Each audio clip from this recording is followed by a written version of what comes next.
어떻게 한 주간 잘 지내셨습니까? 네. 지난주에 제목이 온유한 자는 뭐가 있다 그랬죠? 네. 어떻게 온유함을 좀 품고 사셨습니까? 미워하는 자, 싫어하는 자, 또 꼴보기 싫은 자들이 좀 이렇게 용서가 되고 또 그렇게 이해하고자 하는 한 주가 되셨길 바랍니다. 오늘은 이제 계속 인물에 관한 이야기를 하다가 오늘은 바벨탑에 대해서 바벨탑 이야기를 해보려고 합니다. 오늘 제목은 하나님을 위해 하나 되자입니다. 이 앞전의 말씀을 이 제목을 조금 더 풀어서 말씀을 드리자면 내 욕심을 위해서 하나 되는 것이 아니라 하나님을 위해 하나 되자는 그런 말씀입니다. 그림을 한번 보실게요. 또 그림이 좀 지저분해 보이는 그림인데 2주 전이죠. 2주 전에 3주 전인가 노아의 방주 이야기를 했죠. 노아의 방주. 그때 하나님이 홍수를 일으키셔가지고 사람들을 노아 가족 외에는 다 멸하셨다고 했어요. 이 죄로 인해서. 근데 사람들이 다시금 번성을 하게 됩니다. 자식을 낳고 번성을 해서 지금 보는 것처럼 사람들이 아주 많이 다시 이제 이 땅에 살아가게 되었어요. 그런데 사람들이 3, 4, 5 모여서 하늘에 닿을 만큼 탑을 쌓고 우리 이름을 알리자, 세상에 알리자 그렇게 얘기를 했어요.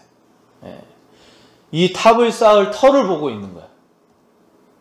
그리고 사람들은 벽돌을 쌓아서 탑을 짓기 시작합니다.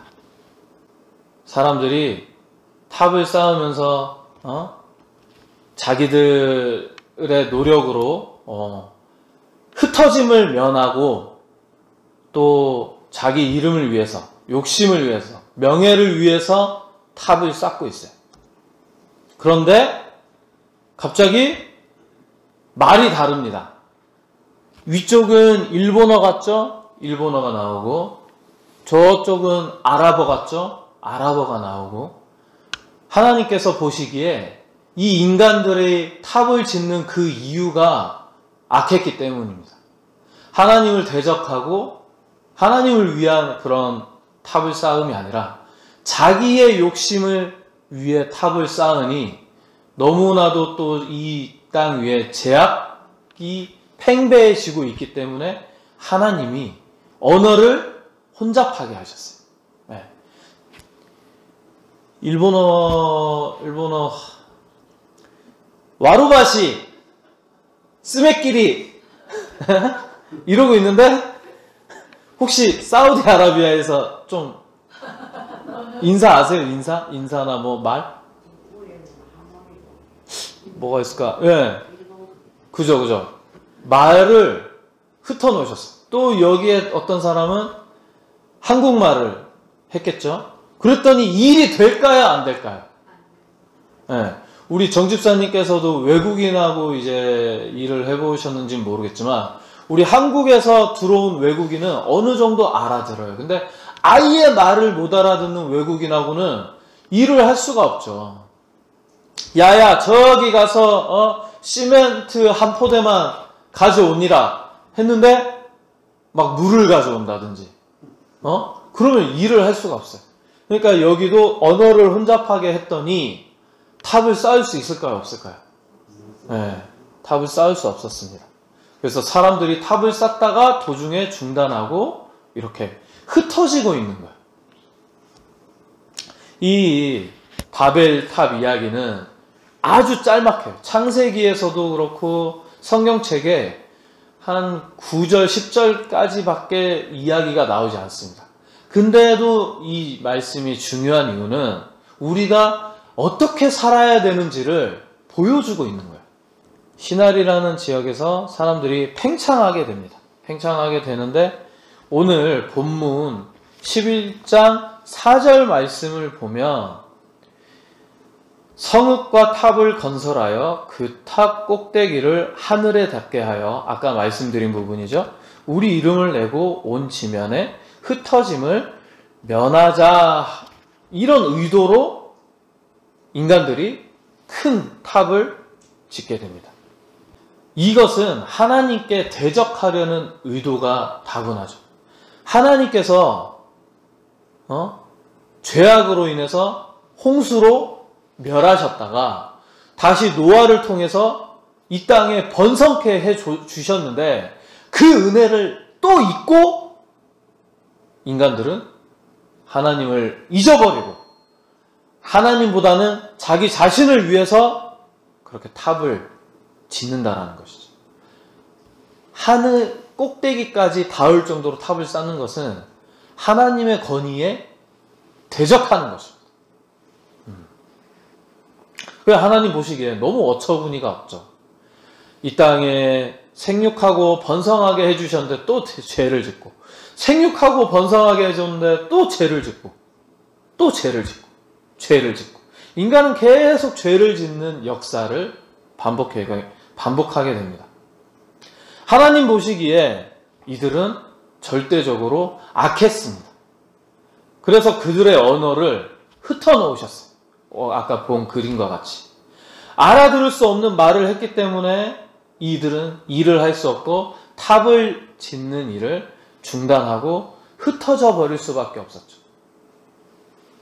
바벨탑 이야기에서 우리가 가져가야 될 교훈은 바로 교만하지 말고 하나님께 대적하지 말아야 되는 것입니다.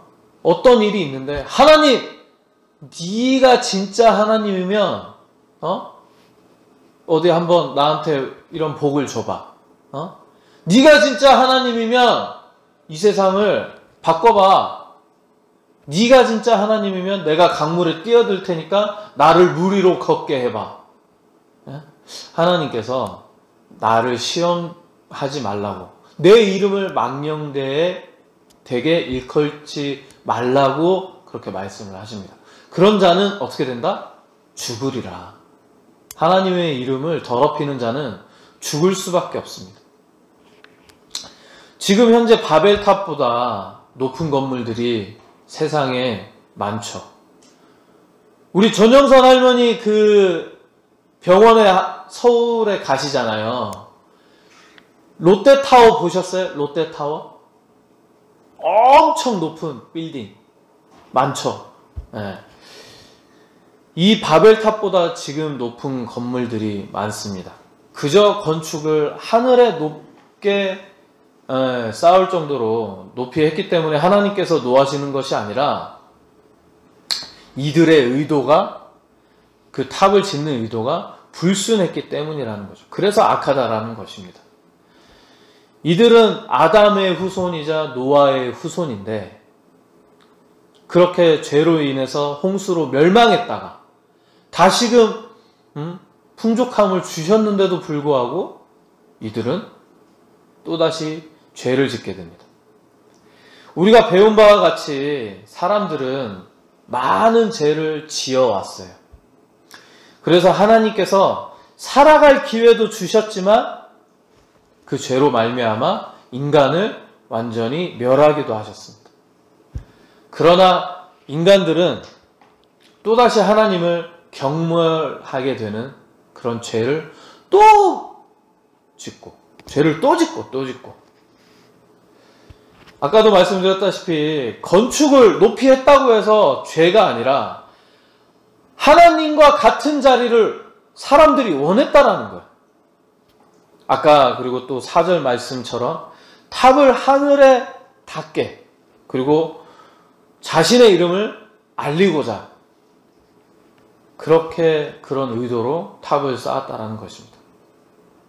하지만 일꾼이든 설계자든 이 땅의 주인이든 이 성경 말씀에 땅 주인이 누구이며 누가 건축을 했으며 사람의 이름이 단 한 글자도 나오지가 않아요. 그러니까 자기가 아무리 이름을 드높이려고 해도 그 죄악 가운데 하나님의 은혜가 없다라면 그 이름조차 무용지물이 되는 것입니다. 인간은 어느새 노아의 방주에 무지개 언약을 잊은 지 오래됐어요.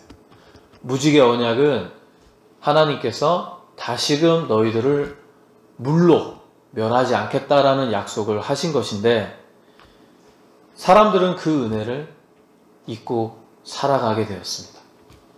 우리도 예배를 통해서 하나님의 말씀으로 지금 은혜를 나누고 있지만, 예배가 마친 후에 저 문을 다시 나서서 세상을 향하게 되죠.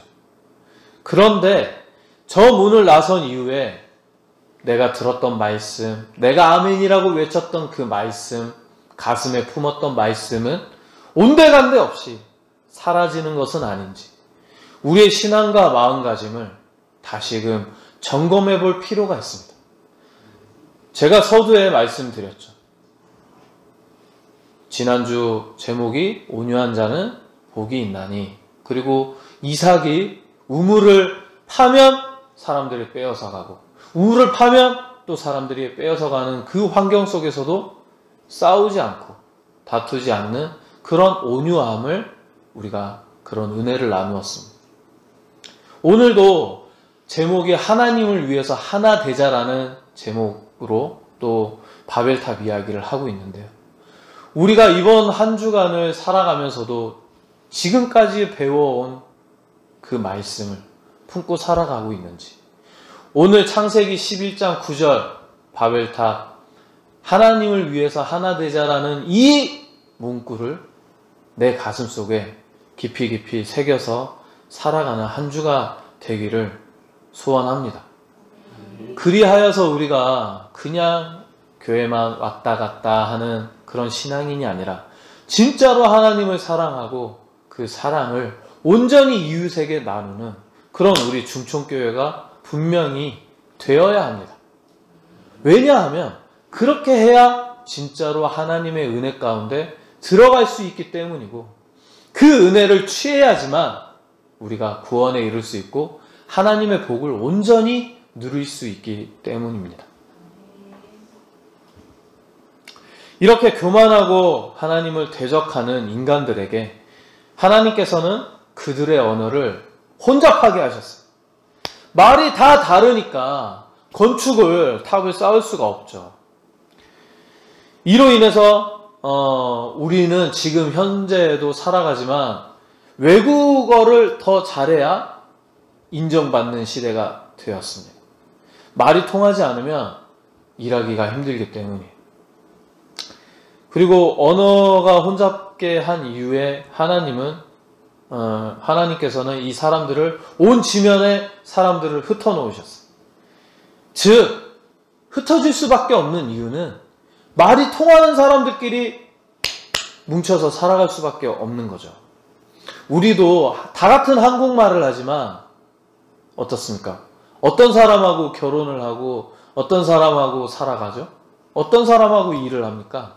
마음이 좀 더 통하는 사람. 같은 한국말이지만 말이 통한다 그러죠. 그 말이 통한다는 말은 내 말을 좀 더 잘 이해하고 내 말을 좀 더 잘 수긍하고, 그렇지 않습니까? 그런 사람들끼리 우리 모이게 돼 있잖아요. 큰 무리에서 작은 무리들로 쪼개지고 이 바벨탑을 짓는 그 죄인들도 끼리끼리 다시 모여 살게 됩니다. 그 이후로 인간은 어떻게 살아야 될까요? 바벨탑 사건 이후로 어떻게 살아야 될까요? 이 사건으로 우리가 보는 바와 같이 반대로 살면 됩니다. 바벨탑 사건의 반대로. 즉, 내 자신과 내 욕심을 내려놓으면 되는 것이고, 교만한 마음을 버리고 겸손한 마음으로 하나님께 예배드리면 되는 것이고, 바벨탑을 쌓는 것은 즉 나를 위해서 일을 해야 된다는 거죠. 일을 하는 것인데 하나님이 없었잖아요. 하나님을 위해서 바벨탑을 쌓는 것이 아니었잖아요. 즉 하나님 나라를 위해서 탑을 쌓고 하나님 나라를 위해서 일을 하고 하나님 나라를 위해서 우리가 하루하루를 살아가야 된다는 것입니다. 우리는 하나님의 자녀로서 공동체를 이루고 있어요. 그죠? 예배를 사모하고 기도를 사모하고 말씀을 사모해야 되는 그런 공동체입니다. 이러한 공동체로서 우리 역시도 모이기에 힘써야 돼요. 바벨탑 사람들은 어떻게 모이기에 힘썼습니까? 자신의 이름을 드높이기 위해 모였다라면 우리는 바벨탑 사건의 그 반대대로 하나님 이름을 높이기 위해서 우리가 모여야 한다라는 것이죠. 그리고 하나님의 이름을 알리기 위해서 모여야 한다는 것입니다. 하나님께서는 말을 다르게 하고 열방으로 흩어지게 하셨다고요. 우리 역시 사람을 구분치 않고 또 얼굴색이 다르고 말이 안 통해도 또 외국인 노동자, 이 가북지역에도 외국인 노동자가 있는지 모르겠어요. 또 이 지역에 시골로 그렇게 시집온 베트남 처녀나 필리핀 처녀나 그렇게 있는지 모르겠습니다. 다문화 가정이라고 하죠. 다문화 가정.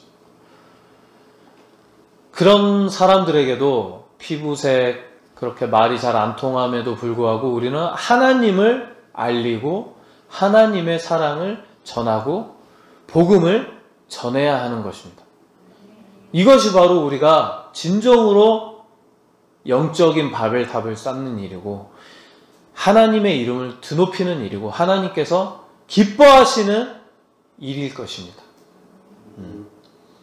우리 정집사님께서 젊으셨을 때 사우디아라비아에 가서 그 한국 사람들이 많았을 테지만 또 원래 그 본토 그 국가의 사람들에게 어떻게 보면 피부색이 다르다고 말이 안 통한다고 무시당하고 괄시당했을지도 몰라요. 우리 옛날에 독일로 간호사들 많이 가고 그 탄광에 일하러 갔을 때 동양인이라고 우리 한국 사람 무시당했었잖아요. 그죠? 근데 지금은 우리나라가 잘 살게 되고 오히려 러시아에서도 우리나라에 일하러 오고 중동에서도 그렇게 저기 동남아에서도 일하러 오시는 분들이 있고 근데 그런 사람들을 월급도 제대로 안 주고 돈 떼먹고 말도 잘 안 통하고 우리나라에 일하러 왔다는 이유로 무시하는 사람들 아직 있습니다.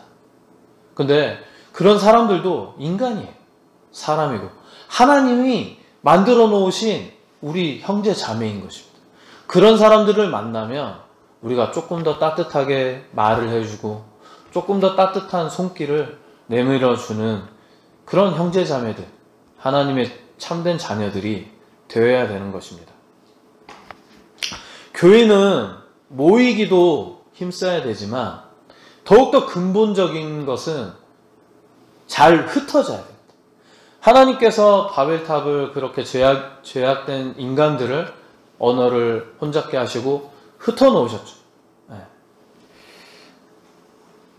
내가 받은 은혜를 저 세상 가운데 흩어져서 그 은혜를 잘 나누어야 되는 것입니다. 내가 받은 사랑을 나누어야 되는 것이고 내가 세상에서 하나님의 자녀답게 죄를 멀리하고 덕이 되고 본이 되어야죠. 우리 어르신들 누군가가 젊은 사람들이 아유 우리 어르신 너무너무 감사합니다. 존경합니다. 그런 말 들으면 내가 나이 들어가는 것이 뿌듯하잖아요. 그죠? 우리는 하나님을 믿는 자녀로서 그렇게 삶의 본이 되어야 되는 것입니다. 내 입에서 거룩하신 하나님의 이름을 말하면서 아멘이라고 하면서 할렐루야라고 하면서 십자가 도를 알면서 내 삶이 그런 거룩과는 거리가 먼 삶을 살아간다면 오히려 우리는 현재 바벨탑을 쌓아가는 꼴이 되는 것입니다. 저 인간들이, 이 죄악된 인간들이 바로 내가 되는 것입니다. 실질적으로 내가 탑을 건축하고 있지는 않지만 내 마음에 바벨탑을 쌓고 하나님을 대적하는 삶이 되는 거예요. 어떤 삶이? 거룩과는 거리가 먼 삶이, 또 말씀을 사모하지 않고 말씀에 순종하지 않는 삶을 살아간다면 내가 저 바벨탑을 쌓고 있는 사람과 별반 다르지 않다라는 것입니다. 사람들에게 감사의 표현을 하고 또 사랑의 표현을 하고 내 것을 더 취하려는 것이 아니라 나눔을 표현하는 하나님의 참된 자녀가 됩시다. 자꾸 내 것을 쌓으려고만 하지 말고 나눠줄 줄 알아요. 제가 한 번씩 우스갯소리로 하는 말이지만 선물 중에 가장 쓰잘데기 없는 선물이 뭔지 아세요? 마음의 선물입니다. 마음의 선물. 우리가 기도한다라고 하죠. 네? 근데 기도만 하는 것이 아니라 그 사람을 위해서 당연히 기도도 해야죠. 기도도 해야 되지만 시간과 물질과 내 것을 내어줄 줄 알아야 된다는 거예요. 그런 마음이 없이 기도하고 사랑한다? 거짓말이죠. 내 자식이 아프고 내 자식이 도움이 필요한데 난 멀찍이 그냥 기도만 한다? 그런 부모 없잖아요. 진짜 사랑은 행하는 사랑입니다. 행하는 사랑. 오늘 가져가실 말씀은 바벨탑의 사람들은 자신들의 욕심을 위해 하나 되었지만 믿는 사람, 하나님을 섬기는 사람, 하나님을 예배드리는 사람, 우리는 하나님을 위해 하나 되어야 되는 것입니다. 우리 사랑으로 하나 됩시다. 그리고 믿음으로 하나 되는 저와 여러분들 되시기를 간절히 소망합니다.